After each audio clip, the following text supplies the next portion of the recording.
Dan sebenarnya yang paling sulit sih, kayaknya kalau lihat awardee yang ada kok keren-keren banget, kayaknya aku belum bisa kayak gitu, menahan diri untuk aku belum siap untuk daftar. Halo teman-teman, nah kita udah lama banget nggak syuting keluar rumah, nggak ketemu sama orang-orang, nggak ketemu sama penerima beasiswa secara langsung karena pandemi dan PPKM yang sangat membatasi gerak kita dan sebenarnya sangat menyiksa kita sih sebenarnya. Nggak bisa ketemu langsung, cari tips and trick gimana sih supaya dapat beasiswa kuliah ke luar negeri. Oh ya, kebetulan minggu ini tuh minggu tahun ajaran baru ya, jadi selamat menempuh tahun ajaran baru buat teman-teman dari teman-teman SD, SMP, SMA. Ya, selamat menikmati tahun ajaran baru. Nah, berhubung tahun ajaran baru juga kan itu kan salah satu berita bahagia ya. Jadi libur telah tiba, sekolah. Nah, ini juga ada berita-berita bahagia dari penerima yang udah nge-apply beasiswa Erasmus. Akhirnya sudah diumumkan awardee-nya gitu. Kalau nggak salah minggu-minggu kemarin ya Kak ya? Iya betul. Betul. Nah, kebetulan Kaliarnus dapet salah satu awardee-nya yang berangkat ke benua biru Eropa sana dengan bantuan beasiswa Erasmus. Silakan, mungkin ada yang kepo, namanya siapa Kak? Boleh perkenalan? Ya, aku kenalin diri dulu. Nama aku Joseph Stefanus Manondang. Aku lulus dari Universitas Indonesia kemarin tahun 2017. Jurusannya Teknik Elektro. Dan bulan September nanti aku berangkat ke Aalto University di Helsinki, Finlandia. Ngambil program studinya Smart Systems Integrated Supervision. Itu nanti di semester keduanya ada di Norway, USN, dan semester 3 di Budapest, Hungary. Wow, congratulations buat Kak Joseph. Bener ya, aku nyebutnya Kak Joseph ya? Bener kan ya? Panggilan ke biasanya. Oke, selamat untuk telah diterima jadi awardee Erasmus. Sebenarnya apa sih yang latar belakangin Kak Joseph itu sebenarnya buat ngambil beasiswa Erasmus gitu?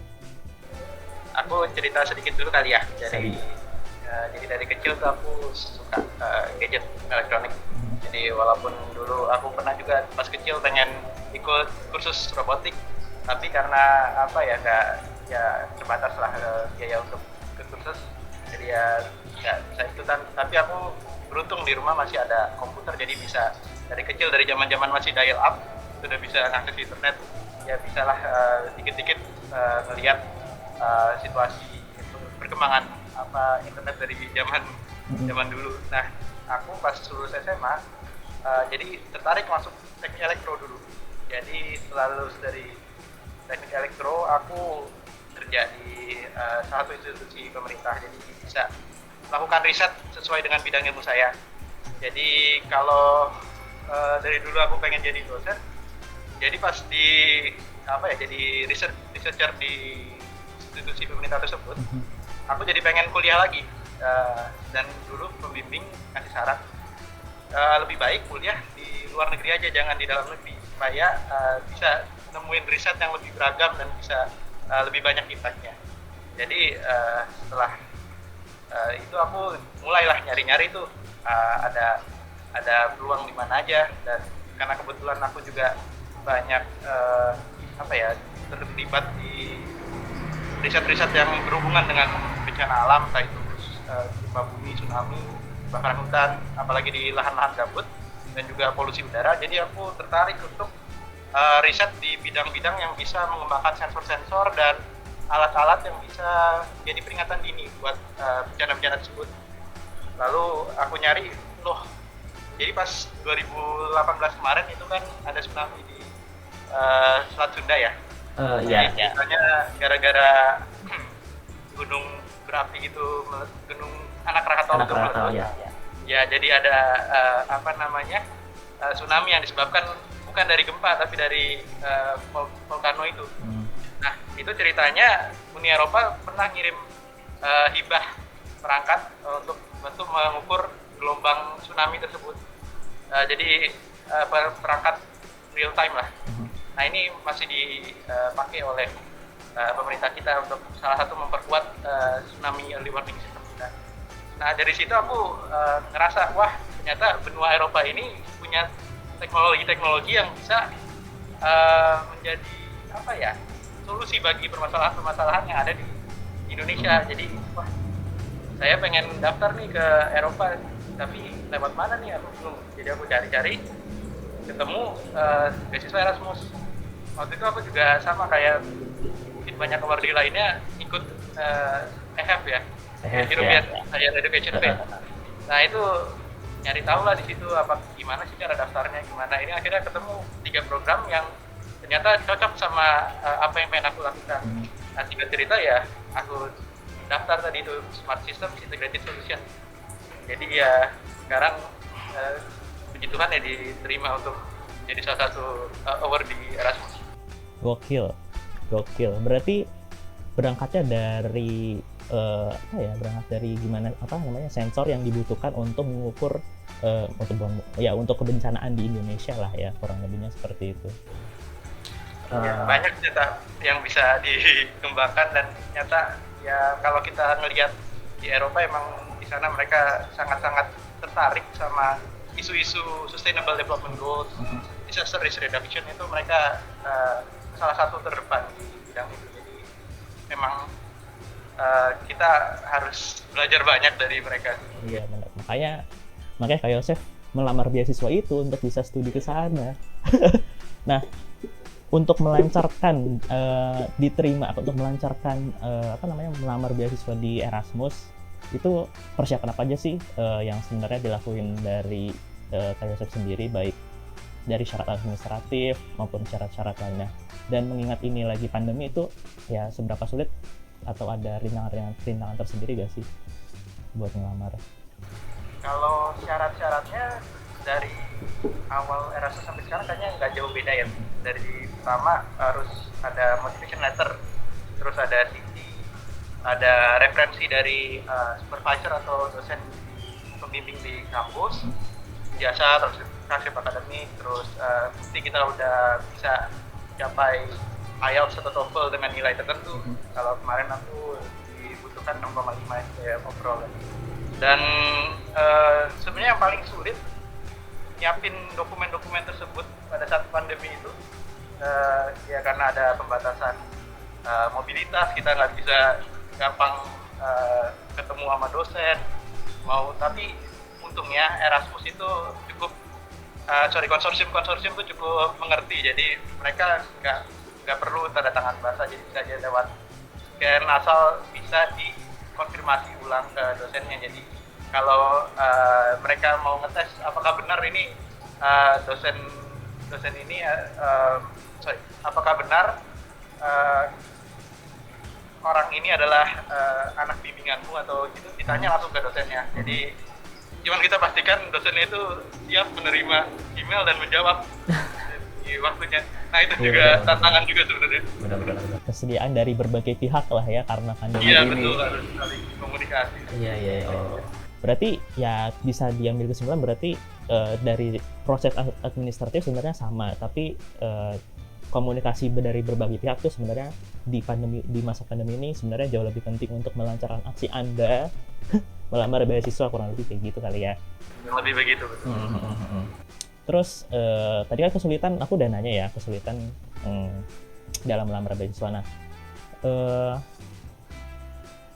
boleh bagi kunci suksesnya apa? Kiat sukses, tip gitu buat teman-teman juga yang angkatan-angkatan yang lebih muda dari Kak Yosef pengen nge-apply beasiswa Erasmus mungkin atau beasiswa yang lain gitu. Apalagi kunci-kunci suksesnya apalagi di masa pandemi kayak gini itu tipnya apa aja sih Kak? Tips pertama mungkin yang paling basic dulu deh. Jangan takut untuk mencoba.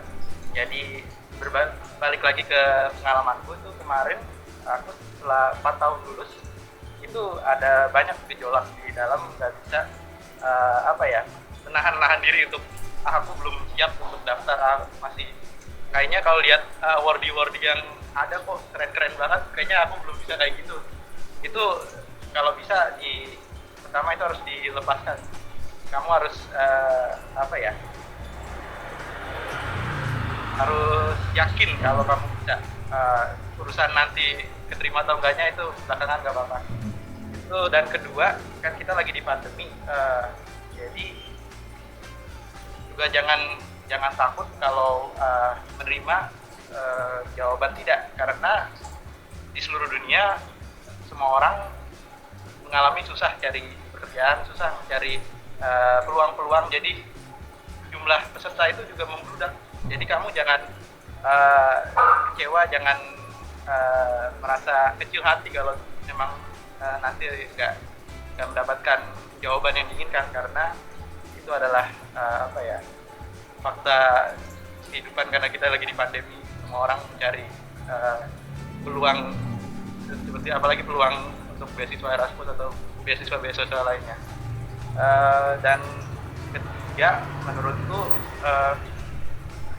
kalau kita juga harus realistis dalam artian bukan karena tadi ya jumlah peluangnya, tapi apakah beasiswa atau program yang kita pilih itu sesuai dengan kemampuan kita, dan apakah kita emang sejalan dengan visi misi ataupun apa yang diinginkan oleh pemberi beasiswa tersebut. Jadi kita harus sejalan. Iya, sejalan. Jangan sampai kita mencoba daftar untuk bidang X, tapi kita sebenarnya tertariknya di bidang Y, jadi nggak ketemu itu kan nanti. Yeah. Nah, jadi sebenarnya asal kita realistis, nggak patah semangat, dan bisa mencari peluang di tempat yang benar, saya rasa peluang di Erasmus itu sangatlah besar. Karena lain dari beasiswa lainnya, ini nggak ada syarat untuk harus kerja dulu lah, harus punya kemampuan leadership yang bisa dibuktikan, tapi asal punya motivasi yang kuat, dan juga kita bisa tunjukkan kemampuan kita di bidang apa, itu udah bisa jadi dasar untuk mendapatkan beasiswa itu. Mantap. Berarti nggak perlu pengalaman kerja atau ya yang tadi Kak Joseph sebutin kan?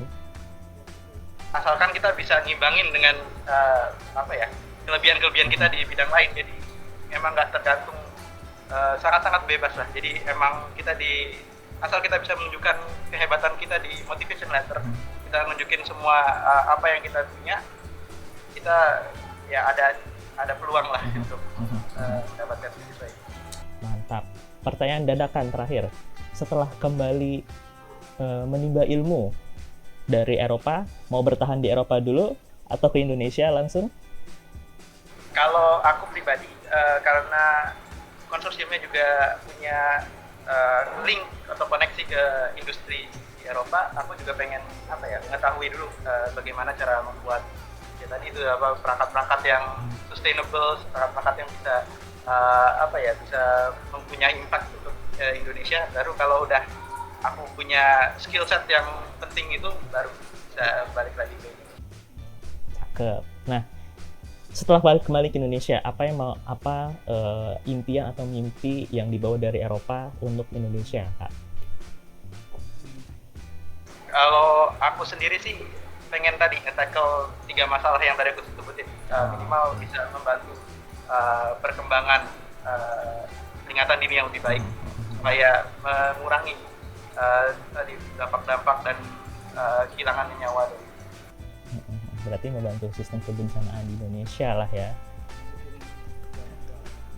Gokil. Semoga bisa terwujud cita-citanya, impiannya. Semoga dipermudah. Ke Eropa, welcome to benua biru. Gitu. Ya, gitulah teman-teman. Jadi tips dan trik sudah dibagikan. Obstacle apa aja sih yang sebenarnya ada sekarang gitu, tantangan-tantangan apa aja yang sedang dihadapi pelamar ketika masa pandemi ini, itu seberapa sudah dijabarkan oleh Kak Joseph. Mungkin kita ketemu lagi di video berikutnya dengan narasumber berikutnya yang inspiratif atau mungkin kita bisa ngobrol-ngobrol lagi secara langsung. Ya kita nggak tahu lah ya. Ya semoga pandemi ini cepat berakhir, kita doakan. Bukan cepat berakhir, cepat mereda ya. Karena Singapura aja sudah mulai menjadi endemi lah ya itu di sana. Gitu. Jadi terima kasih Kak Yosef atas waktunya, bersedia diinterview oleh Caldera News. Semoga ya yang tadi doa sudah disebutkan tadi sebelumnya. Jadi terima kasih. Goodbye. Kita closing.